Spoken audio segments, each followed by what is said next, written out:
Media Prime Television.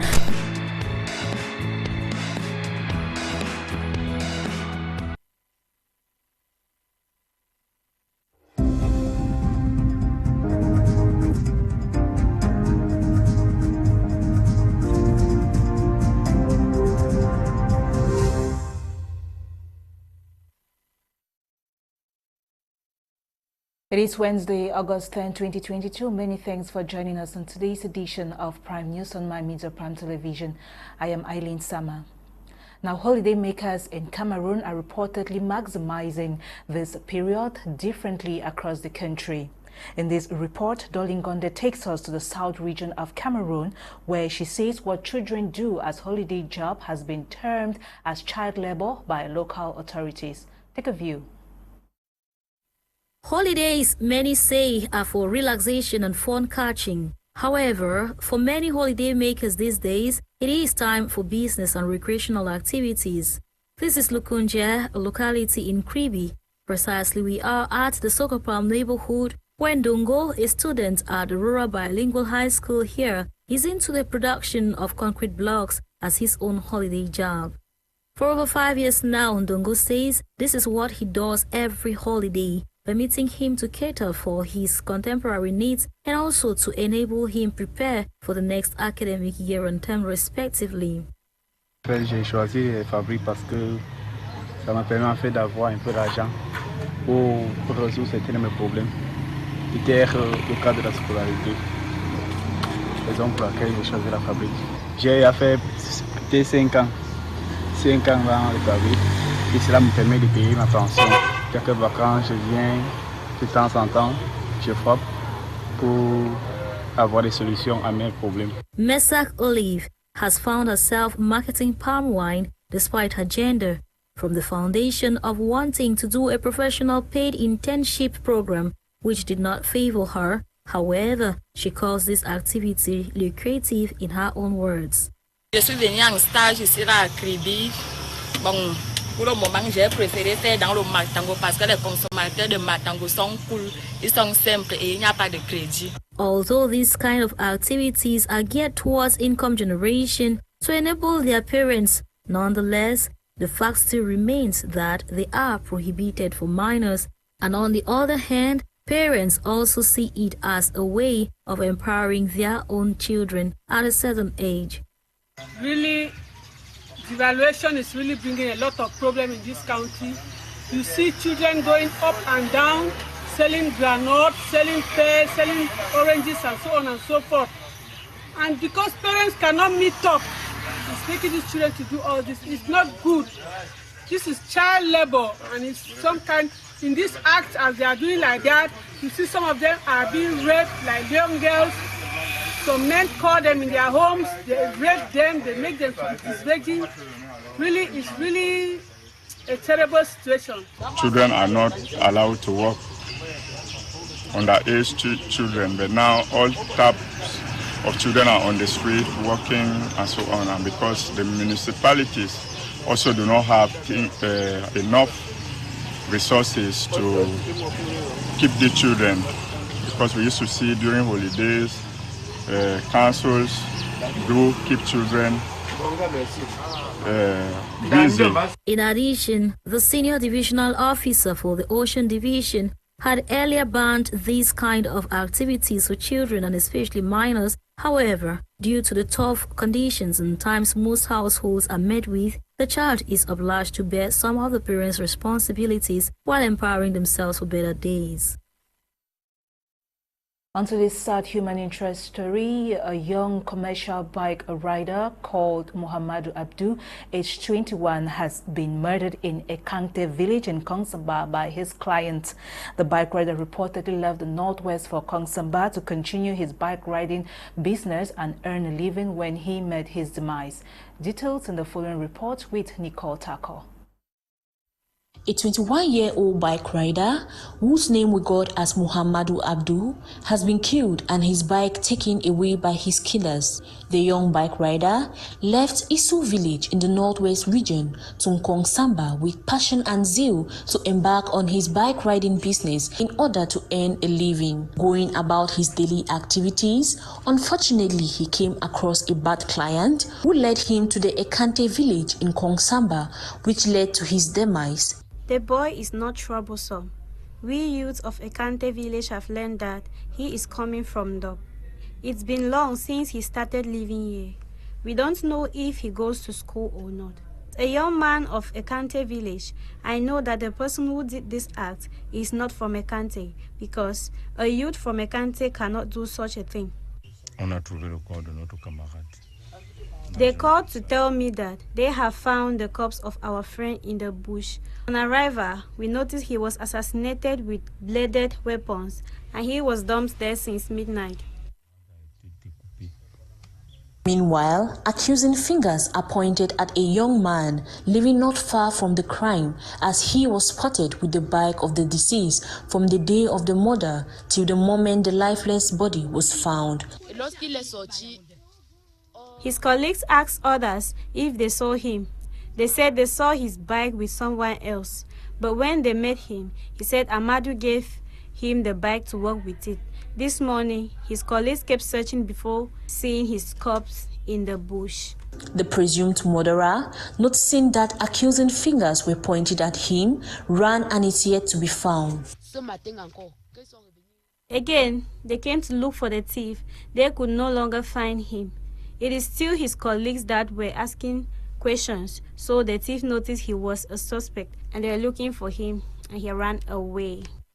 While trying to track down the killers, investigations have been opened and his corpse handed to his family for immediate burial according to the Muslim tradition.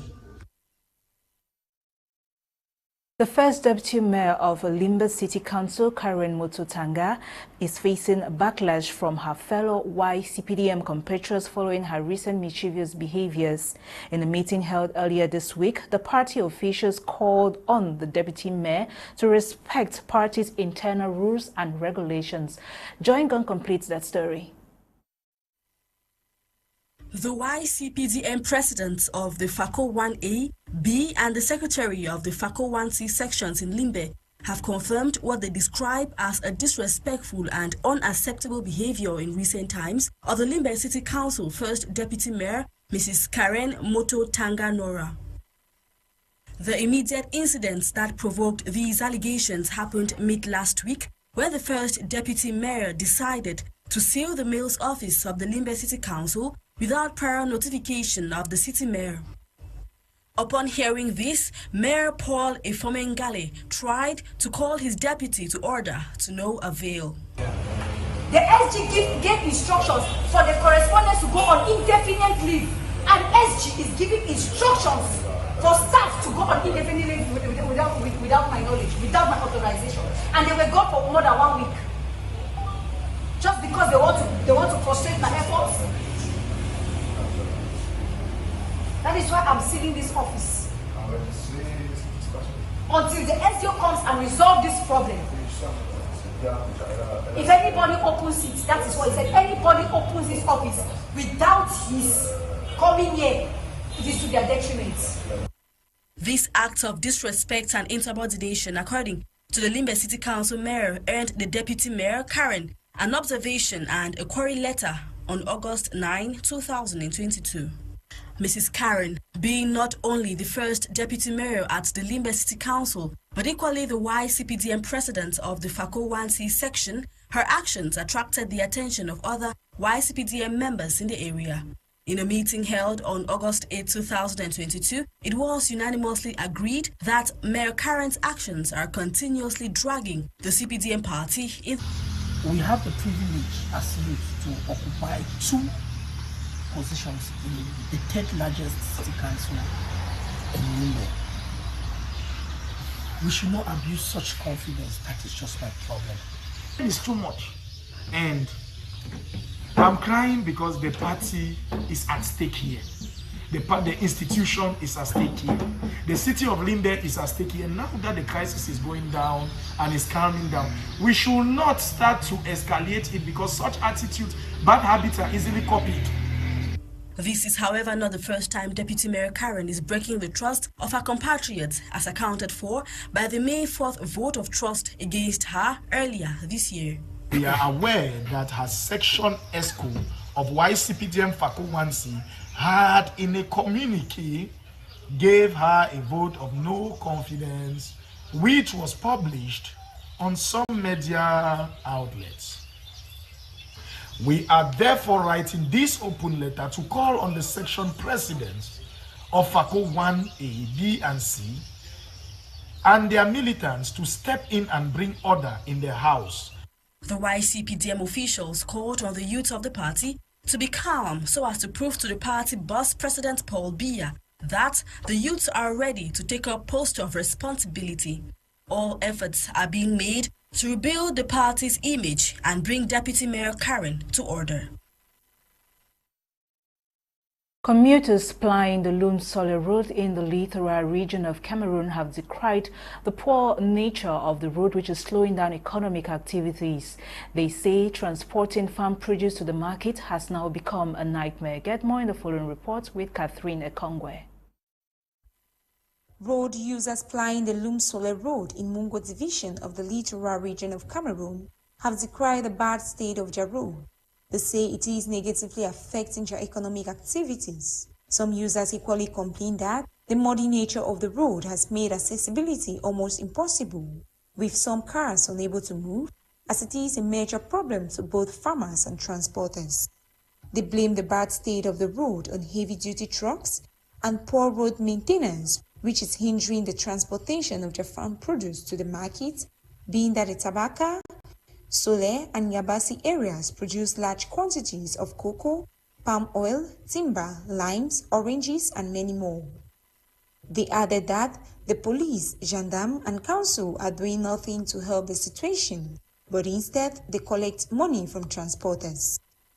It should be noted that Cameroon is one of the relatively strong economies in the Central Africa region, which is plagued by poor roads, and the roads situation is creating a lot of hurdles to the development in economic, political, and social sector.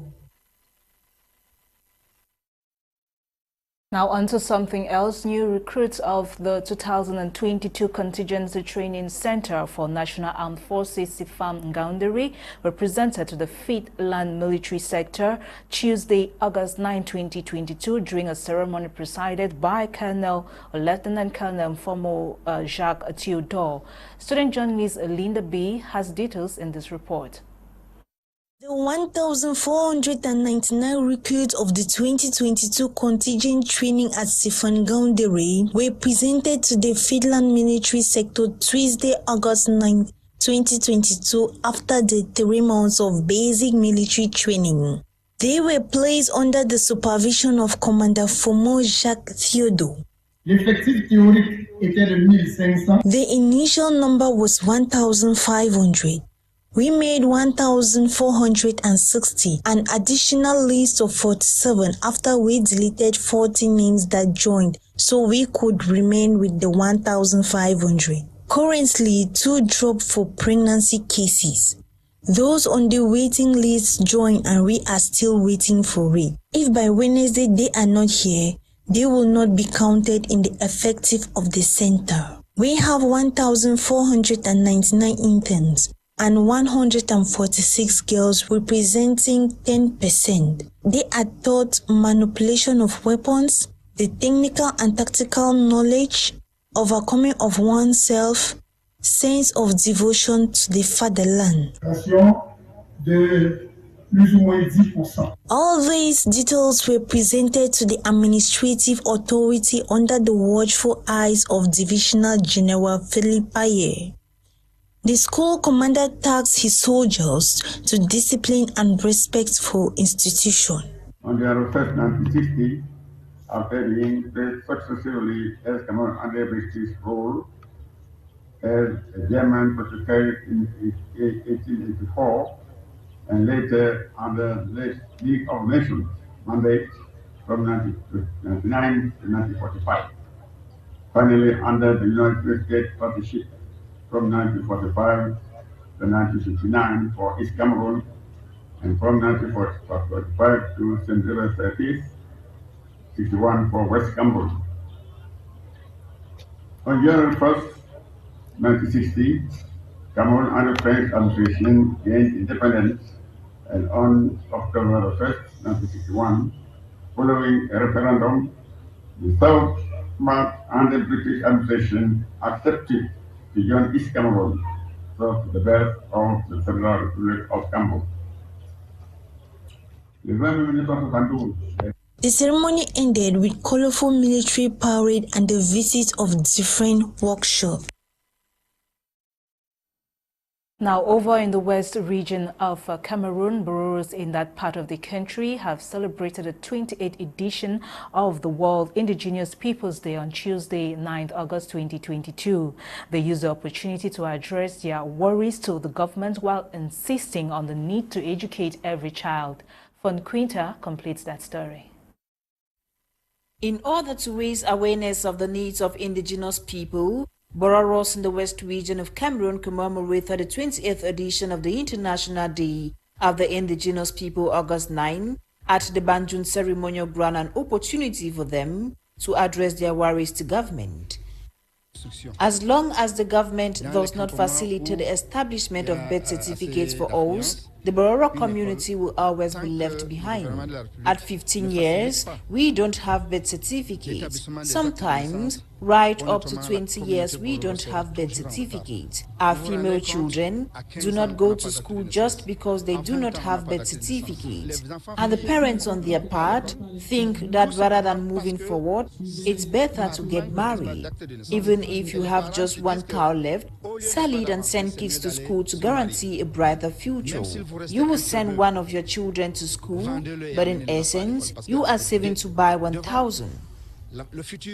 The government of Cameroon has demonstrated its commitment towards empowering the indigenous people in the West region. Through the regional delegate of social affairs, a total of 75 families were assisted on the Day of the Indigenous People. With the support of these various personalities, we were able also to get support from other international partners like the UNHCR, who brought us enormous support this time around, estimated to close to 3 million francs CFA. We also want to commend the special gift that came from the Council of Pete Banjul, which also has enabled us assist a total of 75 families, giving us a total of about 400 persons, IDPs, internally displaced persons, assisted during this celebration. To promote academic excellence within the Bororo community, scholarships were awarded to some outstanding students. Now, with regards to the education of the Bororo children, we want to say that it is a sacrifice we'll be making, it's an effort we'll be making, and we think we will not stop at this point. We'll have to continue in that regard. You notice that today, during the celebration, we had special prizes that were given to outstanding pupils and students of the Bororo community. This is an indication to others that if they perform better, if more of these parents send these children to school, the state that we are and that we are representing and other partners will always come to their support to see that we endow these children with the knowledge and skills required so that they can valuably represent their communities and the nation. The United Nations estimates that 476 million indigenous people exist in the world, and going by the UN, they make up less than 5% of the world's population, but accounts for 15% of the poorest. To this effect, June 9 is observed worldwide as International Day of the World's Indigenous People. Fon Quinta reporting there. Now, on our feature page today, we talk the dangers of using telephones while charging. Oftentimes, an abusive usage of any appliance poses danger than good to the individual using it. Reasons why using mobile phones while charging is dangerous to human health has been highlighted in this report compiled for us by Colette Loom.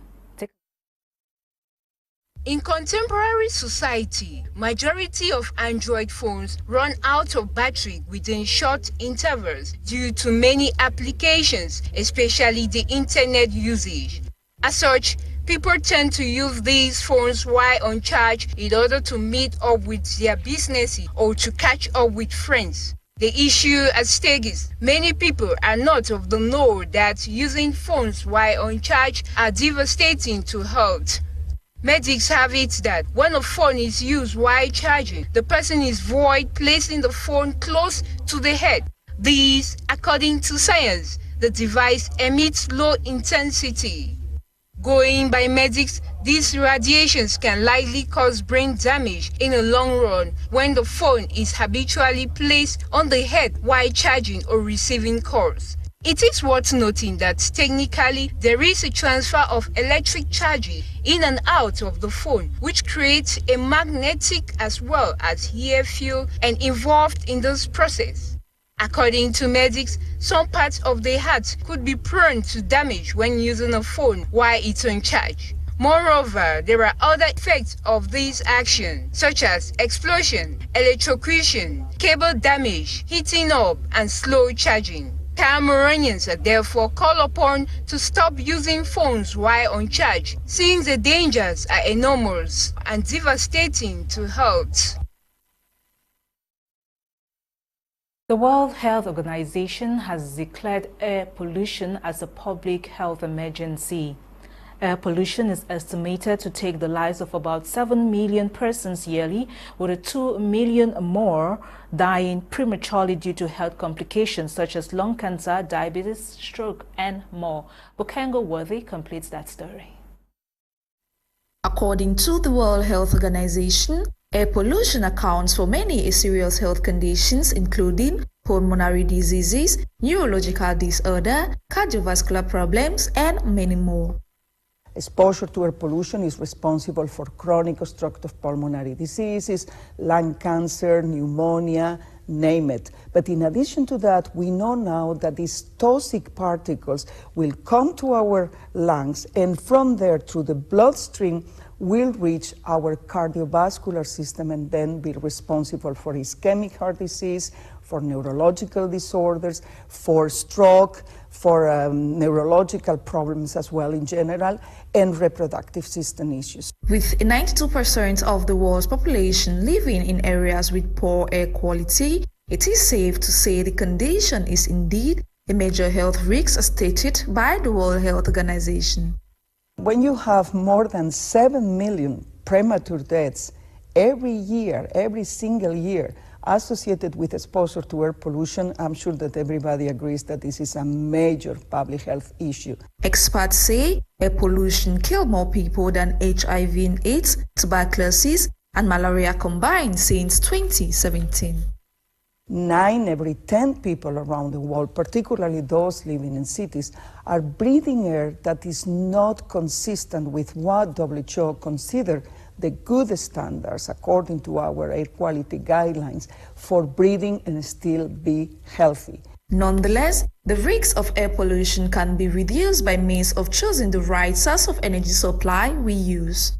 The best way to reduce air pollution will be stop burning fossil fuels. I mean, that combustion of the fossil fuels is contributing not only to climate change, but to generate this high level of pollutants that then end up in our lungs. So changing that policy around which source of energy we are using will be one of the most effective. What noting is the fact that our daily lives routines such as waste management, some agricultural practices, and household energy accounts for air pollution. You're welcome back. Now in news out of the country, Nigerian security forces have made arrests in connection with the deadly attack on the Roman Catholic Church in Owo that left 40 Christians dead, while Mali has received 5 military jets and a combat helicopter from Russia, a close ally in its fight against jihadist activities. Get details on these stories and more in the report that follows. We begin our tour of the African continent today in the Democratic Republic of Congo, where U.S. Secretary of State Antony Blinken continued his 3-nation tour to Africa. After arriving at Njili International Airport on Tuesday, Blinken met with President Felix Tshisekedi and members of the delegations of both countries. The U.S. Secretary of State will meet with government leaders and civil society groups over his two-day visit to discuss partnerships for regional security, environmental conservation, human rights issues, climate change, and bilateral trade and investment. Blinken is also expected to encourage solutions to the violence in eastern Congo, where attacks have increased dramatically in the past month, with the resurgence of M23 rebel group and ongoing violence by myriad groups vying for control of the mineral-rich region. Recall here that last weekend saw heavy attacks by Allied Democratic Forces rebels that left at least 20 civilians dead in the Ituri province. Over in Nigeria, the military says security forces have made arrests in connection with the deadly attack on a Roman Catholic church in Owo, southwest of the country, 2 months ago. However, the suspects have not been named and it is not clear how many have been arrested, but an army officer said they would be paraded before the public after investigations. It is worth recalling that 40 worshippers were killed by gunmen who stormed the St. Francis Catholic Church in Ondo State in June. Nonetheless, the Nigerian government blamed the attack on a local branch of the Islamic State group. Elsewhere, Mali has received 5 military jets and a combat helicopter from Russia, a close ally in its fight against a jihadist insurgency. Defense Minister Sadio Kamara paid tribute to what he called Mali's win-win partnership to Russia during the handover ceremony. Ties between the two countries have grown since a coup in May last year. However, the Mali's second military takeover in just over a year, plus Mali's decision to hire Russian mercenaries, were key reasons why France chose to pull its troops out of the country. It is worth mentioning that jihadist attacks have increased in recent weeks in the country, with 17 soldiers and 4 civilians shot dead over the weekend by Islamist militants, while the army added that 9 other troops were missing and 22 soldiers injured in the attack. While in Kenya, provisional results suggest tight presidential race in Kenya between Deputy President William Ruto and former Minister Raila Odinga. With more than 90% of results posted from thousands of individual districts, local tallies of the raw data suggest little separates the pair. Nonetheless, it could take several days before the official results will be known. The vote follows an intense campaign dominated by debates about living costs, unemployment and corruption. However, turnout is estimated at around 60%, well short of 80% in last election 5 years ago.